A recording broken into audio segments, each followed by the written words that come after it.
words. I have found that the King James Bible pretty much provides its own dictionary if you'll pay attention to it.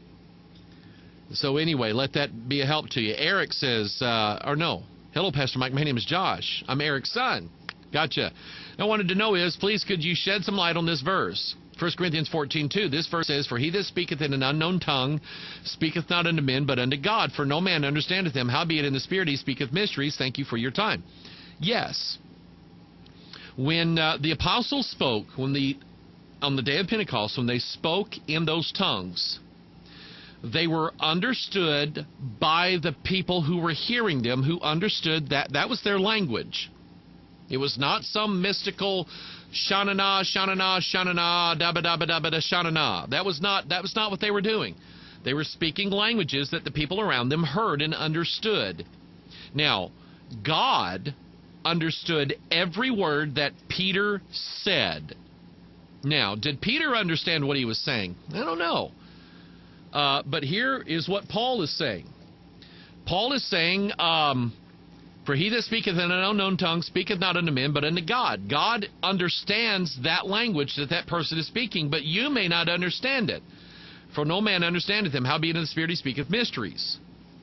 That's my spin on it. I absolutely do not believe in any place. And if you read on in 1 Corinthians chapter 14, if you read on, the Apostle Paul plainly tells you that when you pray with the understanding, period. That's what you're supposed to be doing. Suzanne says, and I'm going to run out of time here. Pastor Mike, thanks for the old-time preaching last night. It's what the church today needs. We all need it. Thank God for that. Susan, God bless you. Jeff says, Pastor Mike, just want to thank you for serving in the ministry and keeping the truth in the text. We've been blessed of what God has taught you and you share online in Christ. I appreciate that, Jeff.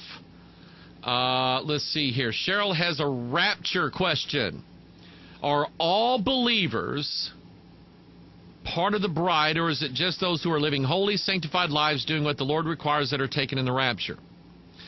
There are those who say the rapture is just for the best, and those who aren't making the grade will be left to endure the tribulation. Cheryl, that sounds like the most unbiblical thing that I think I've ever heard in my life. You know what that is? That's a setup. That's a setup to make some people think that other people are better than they are. That I don't know. I absolutely don't believe that. Let me tell you. Let me tell you who's going to be taken up.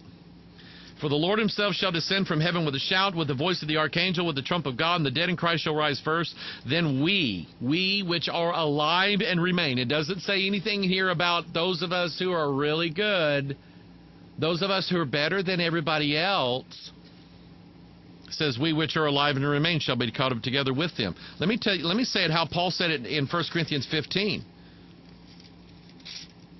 Baloney.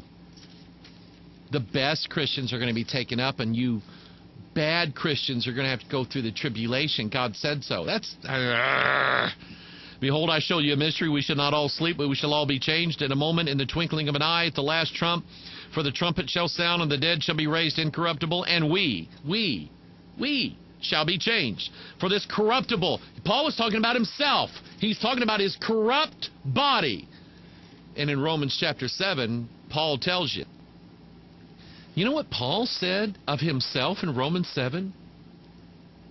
In me that is in my flesh, my corruptible, mortal flesh, dwelleth no good thing. And the thing that I want to do, I don't do. And the thing that I don't want to do, that's what I do. You know what Paul called himself? The chief of all sinners. Doesn't sound like Paul had it in his mind that only the best Christians would go on the rapture. Cheryl, just stick with the Bible, sis. Just stick with the scriptures, all right? Rachel says, hi, Pastor Mike. You tend to be a blessing. Thank you. Are you familiar with the current push to expose our government as a corporation, United States Incorporated? No, I'm not. And not the de jure for the people government many think are operating under. Every senator, judge, president, etc. is a lawyer, no separation of powers, and we're beholden to that corporation as registered voter. No, I don't believe. Rachel, I do not believe that. I do not believe that by nature of my, and I've even heard some people are saying if you have a birth certificate, that puts you legally in bondage to the New World Order. That's ridiculous. And then to say that you are part of the corporation because you're a registered voter and you're complicit with the evil intents. Rachel, don't believe that. And I believe that there is a fascism going on here, which is the melding of corporate powers and corporate greed and government entities. I absolutely believe that. But just because I signed up to vote, that does not make me complicit and beholden to it. I do not believe that. Linda. Pastor Mike, could you please tell me if Celebrate Recovery is biblical or is it Rick Warren? Actually, she didn't add that. I added that. It's Rick Warren.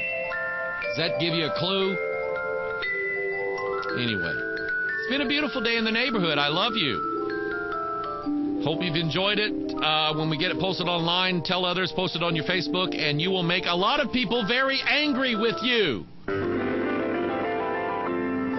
It's okay. Jesus still loves you, and so do I. God bless you. I love you. See you. Bye.